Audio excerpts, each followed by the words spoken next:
Supreme court, junior court assistant aspirants, junior court assistants aspirants के लिए एक videos की श्रृंखला हमने आरंभ की है। उसमें उस क्रम में सबसे पहला वीडियो आपने देखा होगा, ये उस क्रम में दूसरा वीडियो है। इस वीडियो में आज पीटी में आए 2017, 2017 एंड 2020 में आए प्रश्नों पे विचार करेंगे और उस प्रश्नों में विचार करने के क्रम में सबसे पहले आज today I will be discussing idioms. Will have look at the idioms और किस प्रकार से ईडियम्स को पूछा गया है, और अंत में मैं चर्चा करूंगा, एक ब्रीफ डिस्कशन होगी, चर्चा करूंगा कि ईडियम्स की तैयारी कैसे की जाए, कैसे 5 में से 5 लाया जाए, अगर 5 आता है तो 5 में से 5 कैसे लाया जाए, और इसी प्रकार से synonyms, antonyms, common errors, feelers और सेंटेंस अरेंजमेंट तथा रीडिंग कॉम्प्रिहेंशन की चर्चा करेंगे एक एक करके। आज की इस वीडियो में today this video in this video we will focus on idioms.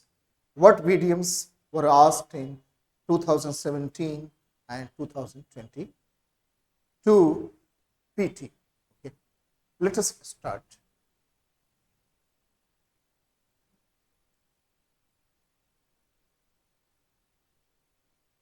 Choose the option which best expresses the meaning of the idiom phrase in the sentence. Okay. In the sentence, the idiom is Ashish felt that he was in seventh heaven. This is the idiom. Ashish felt that he was in seventh heaven when he first saw the result. When he first, जब आशीष ने अपने result को देखा, अपने परीक्षा के परिणाम को देखा, तो आशीष ने कैसा महसूस किया। दो बातें हो सकती हैं। अगर परीक्षा फल अच्छा था तो खुशी का एहसास हुआ होगा, अगर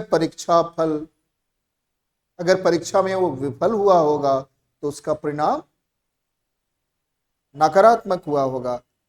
लेकिन इस वाक्य से, इस शब्द समूह से, ये जो शब्द समूह है इन सेवेंथ हेवन से कुछ स्पष्ट नहीं हो रहा है। इन सेवेंथ हेवन क्या है? This is an idiom.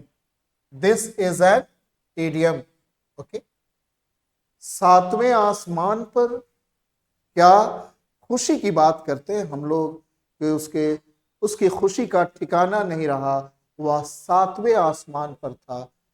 यहाँ सातवां आसमान, सेवेंथ हेवन, इन सेवेंथ हेवन से खुशी का पता चलता है। आइए विकल्पों में देखते हैं, आंसर चॉइसेस में देखते हैं कि ऑप्शंस में देखते हैं कि कौन सा शब्द खुशी का परिचायक है। इसकी हिंदी में बता दूं, आशीष फेल्ट दैट, आशीष ने महसूस किया कि he was in seventh heaven, कि वह एकदम उसके खुशी का ठिकाना नहीं रहा। आशीष ने बहुत खुशी का एहसास किया जब उसने अपना परीक्षा फल देखा। परीक्षा फल देखने के बाद आशीष बहुत खुश हो गया। आइए विकल्प देखते हैं। इन सैडनेस, उदास हो गया। Okay, it should be ruled out. Okay, यहाँ उदासी का भाव नहीं है। इस इडियम का अर्थ उदासी नहीं है। इन आउटरेज, ओके, क्रोधित हो गया, क्रोध का कोई भाव नहीं है। इन पेंसिव मूड, और वो सुस्त हो गया, इसका भी भाव नहीं है। इन सेवेंथ हेवन का अर्थ है, इन हेवन का अर्थ है अति प्रसन्न, in delight. very happy. He was very pleased with the result. 7 in 7th heaven का अर्थ है बहुत प्रसन्न. Okay, what's the meaning? In delight, in delight, बहुत प्रसन्न था. Now move on to the next idiom. Second है, his boss was always breathing down his neck. Breathing down his neck. Breathe down. What do you mean by breathe down? Breathe means सांसें लेना. Down means नीचे. Breathe down his neck. उसके गर्दन के नीचे वो सांस ले रहा था. ऐसे लग रहा था कि वो जो बॉस है उसके पास उसके गर्दन के नीचे बैठा हुआ है. Let me give you one thing. I should have actually explained at the very outset कि idiom होता क्या है, idiom है क्या. आपके मन में एक प्रश्न होगा कि idiom क्या है. idiom एक शब्दों का समूह है जिसका अर्थ सामान्यतः उन शब्दों से हट के होता है. Okay, an idiom is a group of words, whose meaning is typically different from its composition. Okay, जिन शब्दों से मिलके बना है उससे उसका अर्थ भिन्न होता है, सामान्यतः भिन्न होता है. हालांकि इन सम केसेस आपको थोड़ी सी इंक्लिंग, थोड़ा सा हिंट मिलता है कि इसका ये संभवतः अर्थ हो सकता है, बट गेसिंग एक्यूरेटली बड़ा कठिन होता है. शब्दों के आधार पर इडियम्स का अर्थ एक्यूरेटली पहुंचना मुश्किल होता है, लेकिन एक बार याद कर जाने के बाद, एक बार सुनने के बाद उसे याद करना सरल अवश्य हो जाता है. अतः मैं, जहां तक मेरी राय है आपको, कि इडियम्स के बारे में बहुत चिंता करने की आवश्यकता नहीं है. जितना शब्दों को याद करने में मेहनत है उससे कम है, क्योंकि इडियम्स में उपस्थित जो शब्द होंगे वो भी आपको सहायता करेंगे उसके अर्थ तक पहुंचने में और उसको याद रखने में भी. ओके, और यहां पर जो है इस परीक्षा में इडियम्स आपको वाक्य में दिया जा रहा है, उससे थोड़ी सी सहायता मिल रही है इस इडियम के अर्थ तक पहुंचने में. कुछ केसेस में, in some cases, when you don't know the actually meaning of the idiom, तो उस परिस्थिति में भी थोड़ी सी सहायता, हिंट मिल जा रही है कि कैसे उसके अर्थ तक पहुंचा जाए. आइए, his boss was always breathing down his neck. उसका बॉस जो था ना, हमेशा क्या था, एकदम उसके गर्दन के, हम लोग हिंदी में कहते हैं एकदम गर्दन पे सवार हो गया. ओके, एक हम लोग प्रयोग करते हैं. ओके, यहाँ पे है गर्दन के नीचे सांस ले रहा था, यानी उस पर नजर रखे हुआ था. इसका अर्थ है कीप वॉचिंग. जब आप किसी पर नजर रखते हैं तो उसके लिए इडियम का प्रयोग करते हैं. Breathe down one's neck. Breathe down one's neck, किसी के पे कड़ी नजर रखना. ओके, आइए have a look at option choices. Abusing and ill treating. Abuse means अपशब्द का प्रयोग करना, एंड इल ट्रीट दुर्व्यवहार करना. उसको ना गाली दे रहा था, और यहाँ इस परिस्थिति में है कि वो गाली दे रहा था और दुर्व्यवहार कर रहा था. नहीं, ऐसी बात नहीं है. इस इडियम का अर्थ ये नहीं. ब्रीदिंग डाउन वंस नेक, इस इडियम का अर्थ है किसी पर कड़ी नजर रखना. Have a close watch on somebody, उसको कहते हैं. सेकंड है watching all his actions closely. उसके सारे सभी कार्यों पर कड़ी नजर रखे हुआ था. शाउटिंग लाउडली एट हिम, उस पर जोर जोर से चिल्ला रहा था. Giving him a strenuous work. Strenuous means difficult. उसे कठिन कार्य दे रहा था करने के लिए. जैसा कि मैंने आपको बताया, close watch breathing down one's neck का अर्थ है having a close watch, having a close watch on somebody, किसी पर कड़ी नजर रखना। ओके, अतः option choice 1 okay rule out, option choice 2, this option choice expresses the true meaning, expresses the meaning of the idiom breathe down one's neck, breathe down one's neck. Here, because it's in past, the past continuous, ing has been used. And next, shouting loudly at him, no, rule out, and giving strenuous work, कठिन काम करना. The correct answer choice is 2. The correct answer choice is 2. Okay. Now move on to third one. Brave people, बहादुर लोग, never show, कभी भी नहीं दिखाते हैं, white feather,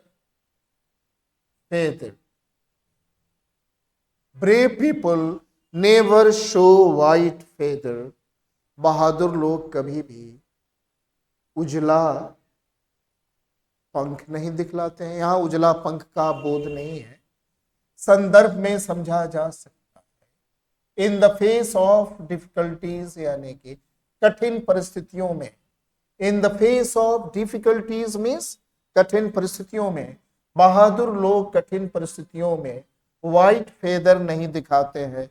white feather नहीं दिखाते हैं, इसका अर्थ है, यहां आप समझ सकते हैं, नहीं दिखाते हैं। ये शब्द नहीं दिखाना बहादुर लोगों का नाम लेकर ये बताता है कि वो डरते नहीं, वो भयभीत नहीं होते, वो हिम्मत नहीं हारते। बहादुर लोग कठिन परिस्थितियों में भी हिम्मत नहीं हारते हैं। यहाँ पे है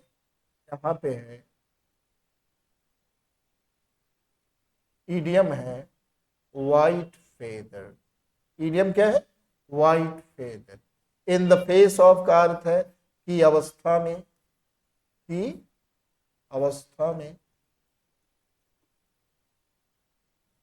की स्थिति में।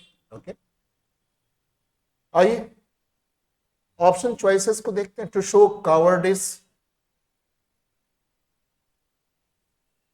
कावर्डिस मीन्स कायरता दिखाना। टू शो पेशेंस मीन्स कभी भी धैर्य नहीं दिखाते हैं। टू शो इम्पेशेंस अधैर्य नहीं दिखाते हैं, अधीर नहीं होते हैं। टू हाइड एंगर कि वो कभी अपना क्रोध नहीं छिपाते हैं। यहाँ पे क्या अर्थ है?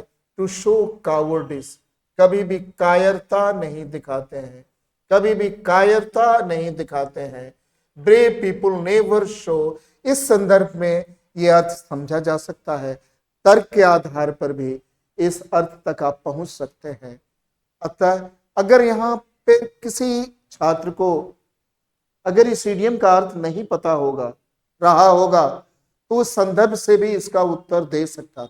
बहुत सी ऐसी परिस्थितियां होंगी जिसमें वाक्य के संदर्भ पे आप मुहावरों का उत्तर, इडियम्स का उत्तर दे सकते हैं, या मुहावरों में, इडियम्स में प्रयुक्त शब्द के आधार पर भी आप उसका जवाब दे सकते हैं। Let us move on to okay. The correct meaning is show white feather. Show white feather means to show white feathers means to show cowardice, कायरता दिखाना।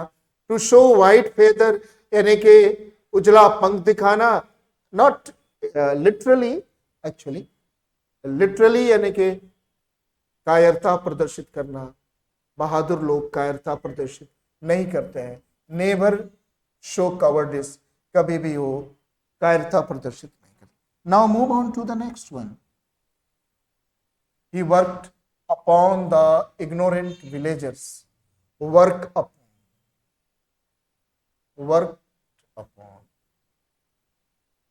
The ignorant villagers on the issue of on the issue of education, उसने क्या किया?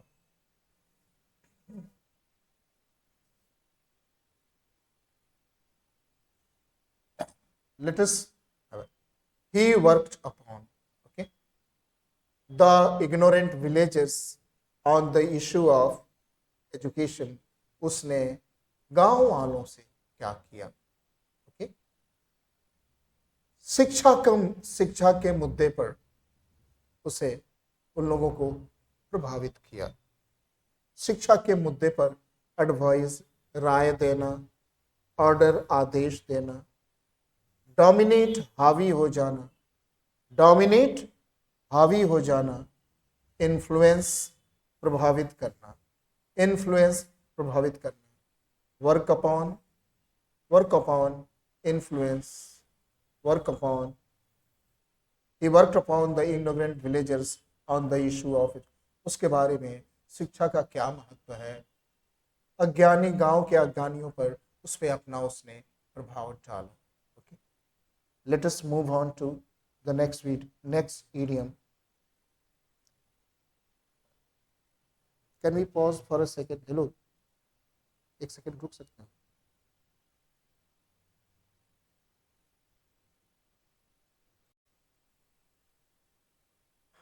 Now let us have a look at the fourth idiom.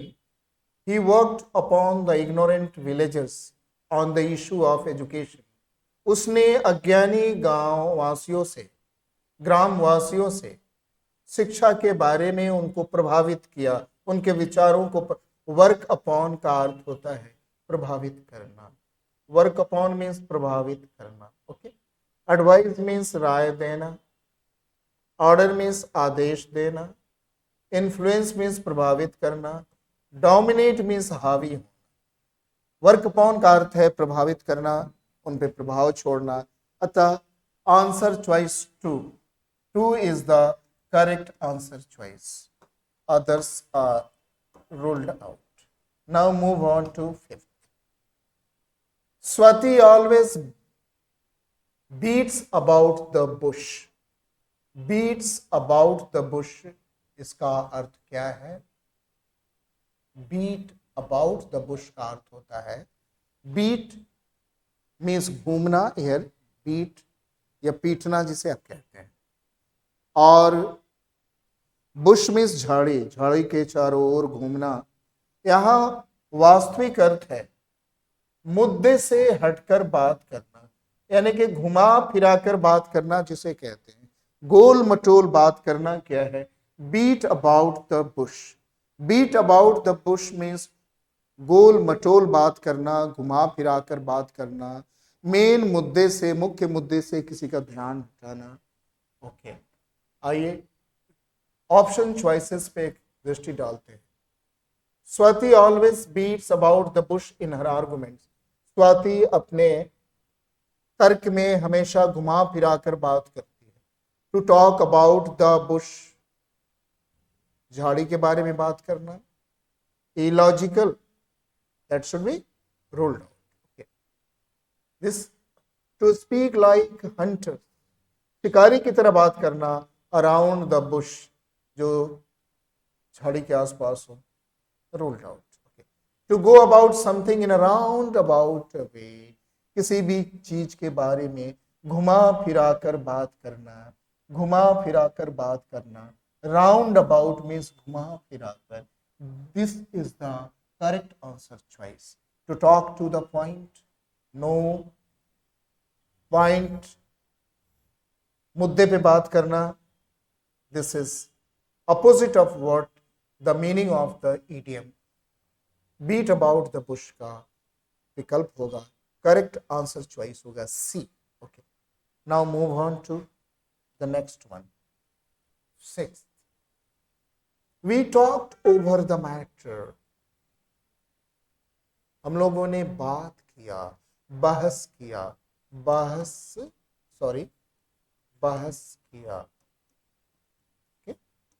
The matter, इस मुद्दे पे, for an hour, आधा घंटा हम लोगों ने इस मुद्दे पे बात की। टॉक ओवर का अर्थ है बात करना, डिस्कस बहस करना, बात करना, आर्गू तर्क देना, आर्गूड तर्क दिया, फाउट लड़ाई किया, क्वेरल्ड झगड़ा किया. Okay, all these three must be ruled out. The correct answer choice is discussed, bahas kiya. Let us now move on to the next. His most trusted friend, उसका सबसे विश्वसनीय मित्र, proved to be a snake in the grass. A snake in the grass. A snake in the grass. उसका मित्र जो है ना, सबसे विश्वसनीय मित्र क्या सिद्ध हुआ? हिंदी में हम कहते हैं आस्तीन का सांप निकला, एक छिपा हुआ शत्रु निकला. दिखा तो रहा था मित्र है, लेकिन कार्य शत्रु वाला कार्य कर रहा था. Answer, his most trusted friend proved to be a snake in the grass. Okay, let us have a look at the options. Cowardly and brutal, जो कायर है और क्रूर है. Okay, next is an unreliable person, अविश्वसनीय व्यक्ति. a hidden enemy, एक छिपा हुआ शत्रु. लो एंड मीन, नीच व्यक्ति. हालांकि सभी नेगेटिव है, लेकिन परंतु जो क्लोजेस्ट मीनिंग है हिडन एनिमी का है, ruled out.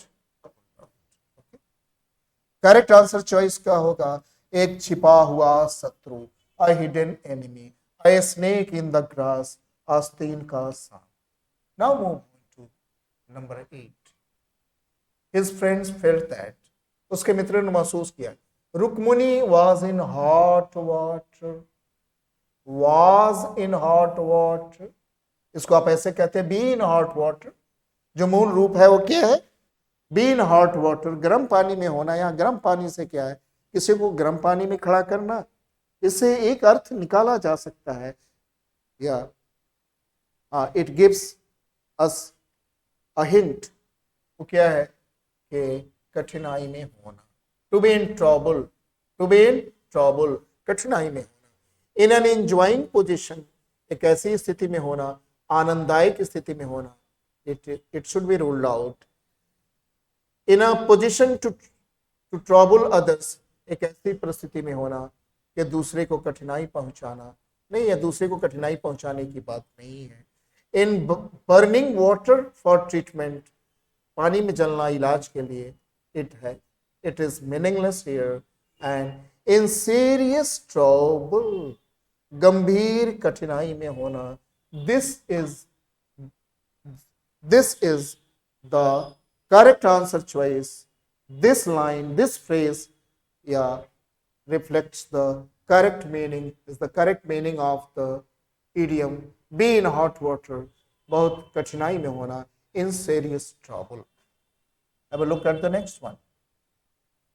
Directions. Okay, we need not read out the directions. It was he, ये वही था, who put a spoke in the wheel. Put a spoke in the wheel. Spoke तो आप जानते हैं, वो जो आपके व्हील में, चक्के में जो तार होते हैं, जो बहुत से तार होते हैं साइकिल के व्हील्स में या मोटरसाइकिल्स इत्यादि के व्हील्स में. व्हाट इज बीइंग सेड, कोई साइकिल चला रहा है, उसमें कुछ आप स्पोक घुसा देंगे. व्हाट विल हैपन, उसे आप बाधित कर देंगे, उसके स्पीड में उसे आप रोक देंगे, हॉल्ट कर देंगे. ओके,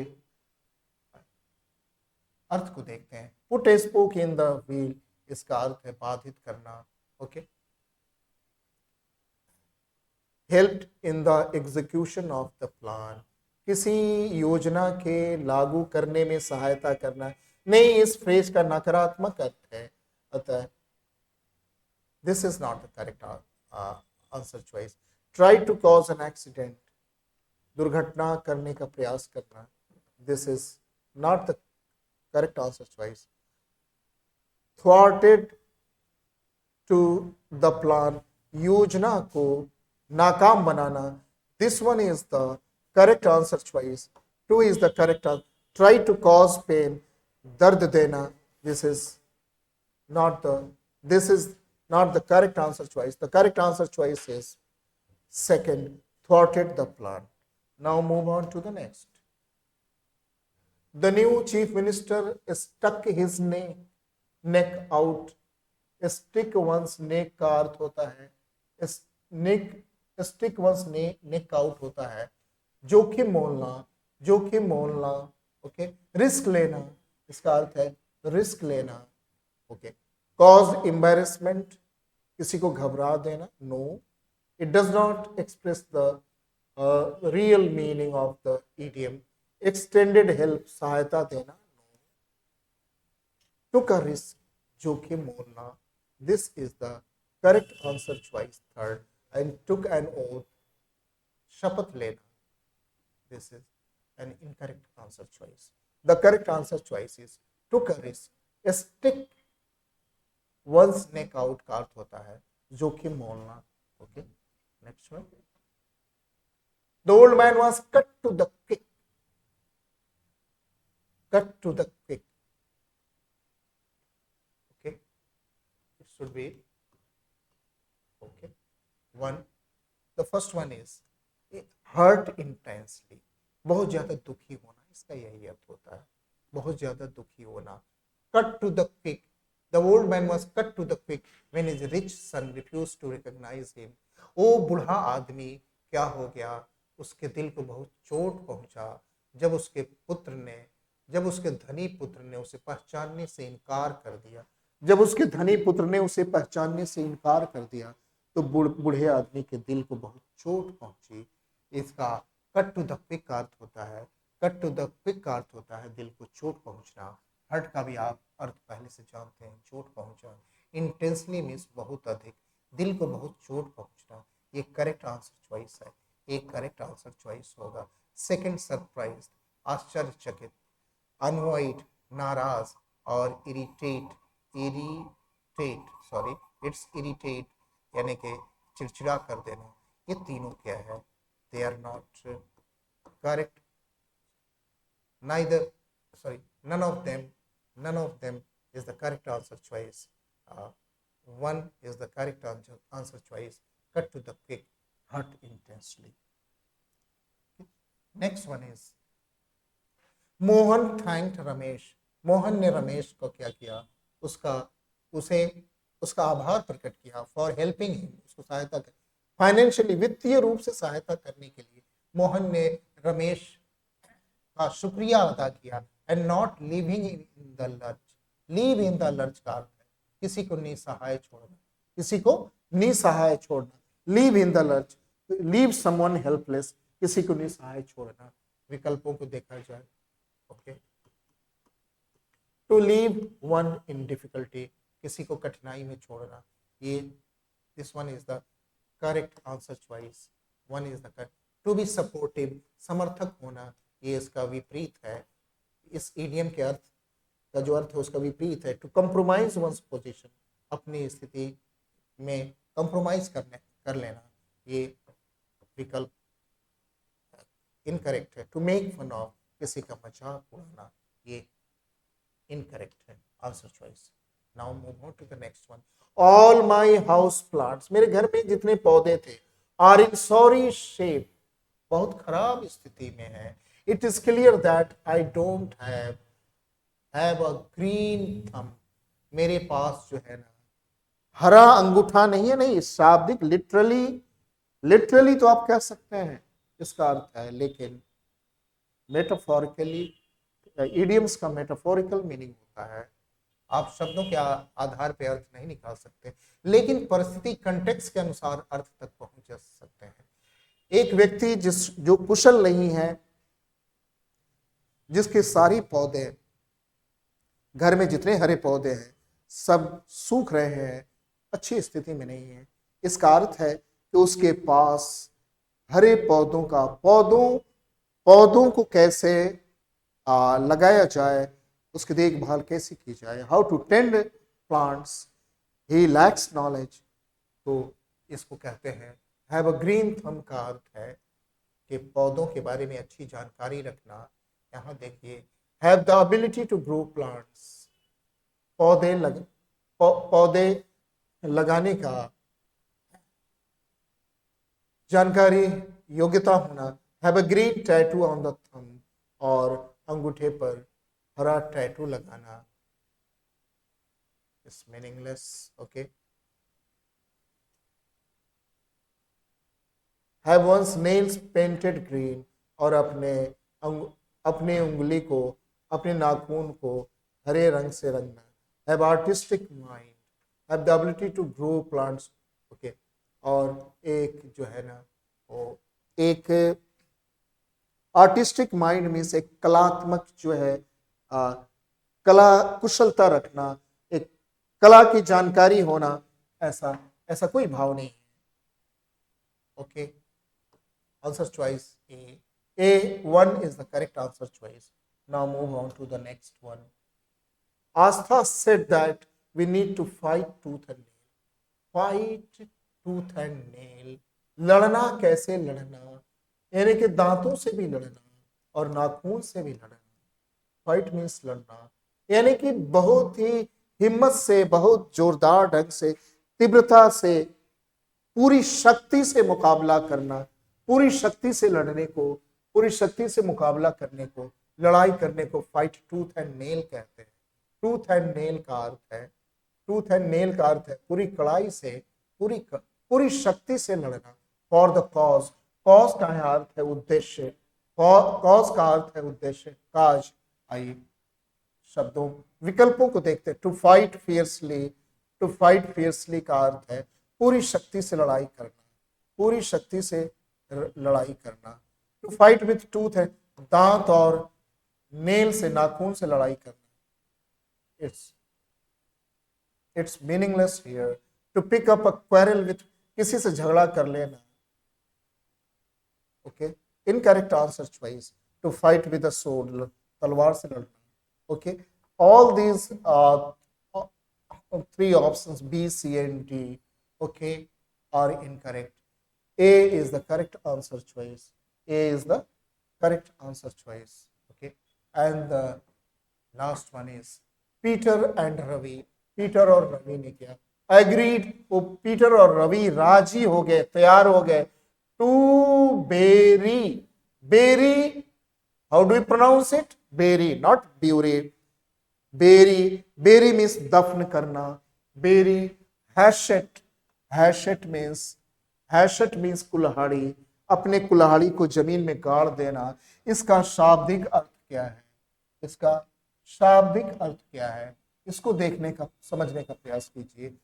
कुल्हाड़ी को आप गाड़ देंगे यानी कि आप झगड़े को समाप्त कर देंगे। After a gap of 10 years, 10 साल के बाद रवि एंड पीटर ने क्या किया? अपनी कुल्हाड़ी जिससे वो लड़ते थे उसको जमीन में गाड़ दिया। यहाँ पे आप अर्थ, आप you can infer the meaning, आप कर सकते हैं। You can conclude, you can derive a meaning. क्या आप कर सकते हैं कि अपने झगड़े को, बहुत 10 साल लड़ने के बाद अपने झगड़े को शांत करना, फिर से मेल मिलाप करना, पुनः मित्र हो जाना। This one means to bury, hatchet means to become friends again, फिर से मित्र हो जाना। To restore the relationship after a long quarrel, restore means पुनः स्थापित करना, रिस्टोर मीन्स पुनः स्थापित करना, रिलेशनशिप में संबंध, और आफ्टर अ लॉन्ग क्वेरल, एक लंबे झगड़े के बाद। This is the correct answer choice. One is the correct answer choice. Second, to live happily ever after, उसके बाद खुश रहना। No, incorrect. To become enemies, शत्रु हो जाना। Incorrect. Open for a discussion, और एक बात के लिए तैयार हो जाना, बातचीत, बहस के लिए तैयार हो जाना। JCA aspirants, this was the first video in the series of for PT. Today we discussed idioms. In coming videos we will discuss individual topics, and we will keep discussing and uploading videos for JCA exam. I hope you all enjoyed being with me, and at the end, yeah, or in the course of classes, will be providing you a PDF for idioms as well and a practice sets as well. Thank you for joining me. See you in the next video. Until then, good night.